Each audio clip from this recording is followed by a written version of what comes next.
get together with friends and family, work, learn, play, shop, create, as well as entirely new categories that don't really fit how we think about computers or phones today.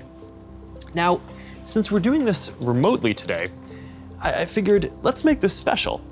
So we've put together something that I think is really going to give you a feeling for what this future could be like. We believe the metaverse will be the successor to the mobile internet. We'll be able to feel present, like we're right there with people, no matter how far apart we actually are. We'll be able to express ourselves in new, joyful, completely immersive ways, and that's going to unlock a lot of amazing new experiences. When I send my parents a video of my kids, they're gonna feel like they're right in the moment with us, not peering through a little window. When you play a game with your friends, you'll feel like you're right there together in a different world, not just on your computer by yourself. And when you're in a meeting in the metaverse, it'll feel like you're right in the room together, making eye contact, having a shared sense of space, and not just looking at a grid of faces on a screen.